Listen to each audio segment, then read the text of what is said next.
Terima kasih masih bersama kami saudara. Meski ada wacana penghapusan tenaga honorer pada tahun 2023 mendatang, pemerintah daerah tetap membutuhkan tenaga honorer untuk membantu pekerjaan ASN ataupun P3K dalam menjalankan roda pemerintahan daerah.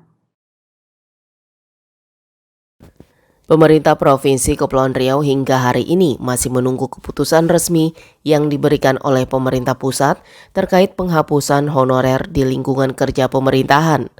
Wacana penghapusan itu sudah lama dihembuskan sejak tahun 2019. Sekretaris Daerah Provinsi Kepulauan Riau Adi Pirihantara menyatakan pihaknya masih menunggu keputusan resmi dari pemerintah pusat.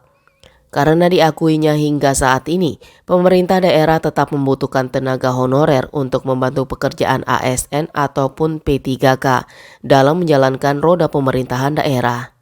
Jika tenaga honorer dihapuskan, maka hal itu akan berdampak pada meningkatnya angka pengangguran terbuka di daerah.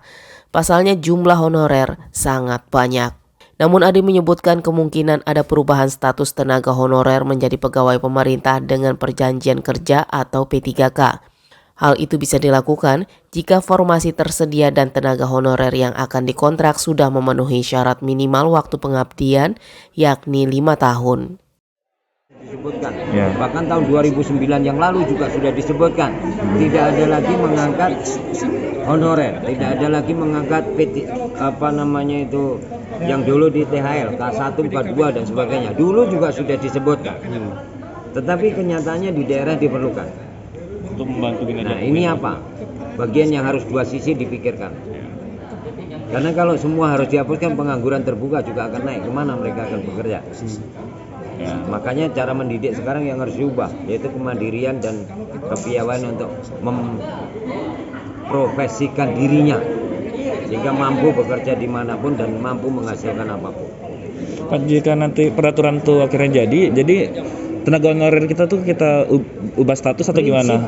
Prinsip dasar sesuai dengan undang-undang kepegawaian yang ada itu hanya ASN dan P3K. Oh, oke. P3K syaratnya adalah ketika formasi ada, orangnya tidak ada, kompetensinya tidak cukup, maka harus mengisi dengan kontrak.